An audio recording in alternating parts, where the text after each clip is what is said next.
ಶ್ರೀ ಸಾರರೂಪ ಗುರುಚರಿತ್ರೆ 4ನೇ ಅಧ್ಯಾಯ. ಶ್ರೀ ಗುರುಭ್ಯೋ ನಮಃ. ಎಲೈ ಶಿಷ್ಯೋತ್ತಮನೇ ಕೇಳು. ಬ್ರಹ್ಮದೇವನು ಸೃಷ್ಟಿ ಕಾರ್ಯಕ್ಕೆ ಅನುಕೂಲವಾಗಲೆಂಬ ಉದ್ದೇಶದಿಂದ ಮೊದಲು ಅತ್ರಿ, ಮರೀಚಿಯ ಮುಂತಾದ 7 ಜನ ಮಾನಸ ಪುತ್ರರನ್ನು ನಿರ್ಮಿಸಿದನು. ಆ ಮಾನಸ ಪುತ್ರರಲ್ಲಿ ಅತ್ರಿಯಿಂದಲೇ ಗುರುಪೀಠದ ಪೀಳಿಗೆ ಆರಂಭವಾಯಿತು. ಅದು ಹೇಗೆಂದರೆ, ಅತ್ರಿ ಋಷಿಯ ಹೆಂಡತಿಯಾದ ಅನಸೂಯೆಯು ಮಹಾಪತಿವ್ರತೆಯಾಗಿದ್ದಳು. ಆಕೆಯ ಪಾತಿವ್ರತ್ಯವನ್ನು ಭ್ರಷ್ಟಗೊಳಿಸಬೇಕೆಂಬ ದುರುದ್ದೇಶದಿಂದ ಒಂದು ಸಲ ಬ್ರಹ್ಮ, ವಿಷ್ಣು, ಮಹೇಶ್ವರರು ಮೂವರು ಪ್ರಯತ್ನಕ್ಕಿಳಿದರು. ಅವರು ಭಿಕ್ಷುಕರ ವೇಷದಲ್ಲಿ ಬಂದಿದ್ದರು. ಅವರು ಬಂದ ಸಮಯದಲ್ಲಿ ಅತ್ರಿ ಮುನಿಗಳು ಅನುಷ್ಠಾನಕ್ಕಾಗಿ ನದಿಗೆ ಹೋಗಿದ್ದರು. ಅನಸೂಯೆಯು ಅತಿಥಿಗಳನ್ನು ಆದರದಿಂದ ಸ್ವಾಗತಿಸಿದಳು. ಅತಿಥಿಗಳು, ಅಮ್ಮ, ನೀನು ಅತಿಥಿ ಸತ್ಕಾರದಲ್ಲಿ ನಿಸೀಮಳೆಂದು ಕೇಳಿದ್ದೇವೆ. ನಾವು ಹಸಿದು ಬಂದಿರುವೆವು. ನಮಗೆ ನೀನು ಇಚ್ಛಾ ಭೋಜನ ಮಾಡಿಸಬೇಕು ಎಂದು ನುಡಿದರು. ಅನಸೂಯೆಯು ಅವರ ಅಪೇಕ್ಷೆಗೆ ಸಮ್ಮತಿಸಿ ಬಹುಬೇಗ ಪಂಚಪಕ್ವಾನ್ನಗಳನ್ನು ಸಿದ್ಧಪಡಿಸಿ ಅತಿಥಿಗಳಿಗೆ ಎಲೆ ಹಾಕಿ ಬಡಿಸಿದಳು ಹಾಗೂ ಅತಿಥಿಗಳನ್ನು ಊಟಕ್ಕೆ ಸ್ವಾಗತಿಸಿದಳು. ಆಗ ಭಿಕ್ಷುಕ ವೇಷದಲ್ಲಿ ಇದ್ದ ತ್ರಿಮೂರ್ತಿಗಳು, ದೇವಿ, ನೀನು ನಗ್ನ ಸ್ವರೂಪದಿಂದ ಉಣಬಡಿಸಿದರೆ ಮಾತ್ರ ನಾವು ಊಟ ಮಾಡುವೆವು.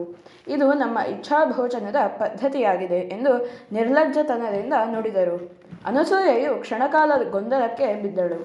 ನಂತರ ಇವರು ದೈವೀ ಪುರುಷರೇ ಆಗಿರಬೇಕೆಂದು ವಿಚಾರಿಸಿ ಹಾಗೇ ಆಗಲಿ ಎಂದು ಅತಿಥಿಗಳಿಗೆ ಆಶ್ವಾಸನೆ ನೀಡಿ ಅಡುಗೆಯ ಮನೆಗೆ ಹೋದಳು. ಪತಿಯ ಪಾದಕಮಲಗಳನ್ನು ಮನದಲ್ಲಿಯೇ ಸ್ಮರಿಸಿದಳು. ನಾನಂತೂ ಪತಿವ್ರತಾ ಧರ್ಮದಂತೆ ಬಾಳಿದವಳು. ಅಂದಾಗ ಈ ಅತಿಥಿಗಳು ನನಗೆ ಮಕ್ಕಳ ಸಮಾನರಾಗಿದ್ದಾರೆ. ಅಂದ ಮೇಲೆ ಅತಿಥಿಗಳ ಇಚ್ಛೆಯಂತೆ ಅವರಿಗೆ ಭೋಜನ ಮಾಡಿಸಲು ಅಂಜುವುದೇಕೆ ಎಂದು ಯೋಚಿಸಿ ಪತಿಯ ಪಾದೋದಕವನ್ನು ಆ ಮೂವರು ಅತಿಥಿಗಳಿಗೆ ಸಿಂಪಡಿಸಿದಳು.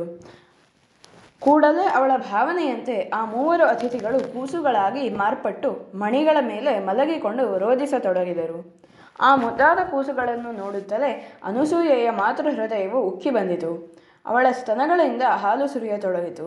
ಅವಳು ಪುತ್ರವಾತ್ಸಲ್ಯದಿಂದ 3 ಮಕ್ಕಳನ್ನು ಎತ್ತಿಕೊಂಡು ಬೆತ್ತಲೆಯಾಗಿ ಅತಿಥಿಗಳ ಇಚ್ಛೆಯಂತೆ ಅವರಿಗೆ ಹೊಟ್ಟೆ ತುಂಬ ಹಾಲು ಕುಡಿಸಿದಳು. ನಂತರ ಬಟ್ಟೆಯುಟ್ಟು ಆ ಮಕ್ಕಳನ್ನು ತೊಟ್ಟಿಲಲ್ಲಿ ಹಾಕಿ ಜೋಗುಳ ಹಾಡತೊಡಗಿದಳು. ಅಷ್ಟರಲ್ಲಿ ಆಶ್ರಮಕ್ಕೆ ಮರಳಿ ಬಂದ ಅತ್ರಿ ಋಷಿಗಳು ಜ್ಞಾನ ದೃಷ್ಟಿಯಿಂದ ಈ ಕೂಸುಗಳು ತ್ರಿಮೂರ್ತಿಗಳೆಂಬುದನ್ನು ಅರಿತು ಸಂತೋಷಭರಿತರಾದರು.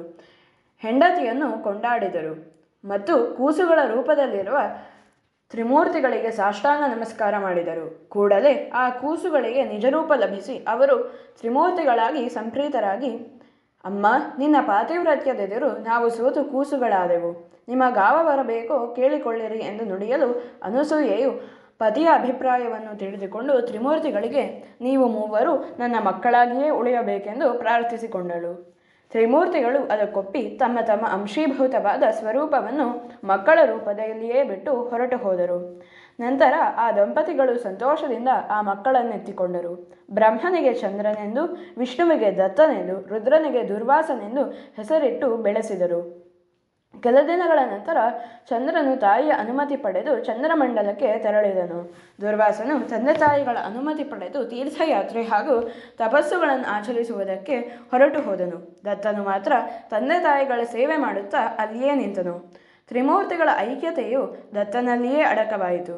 ಆ ದತ್ತಾತ್ರೇಯನೇ ಗುರು ಪರಂಪರೆಯ ಆದಿಪುರುಷನೆಂದು ನಾಮಧಾರಕನಿಗೆ ಸಿದ್ಧಮುನಿಯು ವಿವರಿಸಿದನೆಂಬಲ್ಲಿಗೆ ಸಾರರೂಪ ಗುರುಚರಿತ್ರೆಯ 4ನೇ ಅಧ್ಯಾಯವು ಮುಕ್ತಾಯ.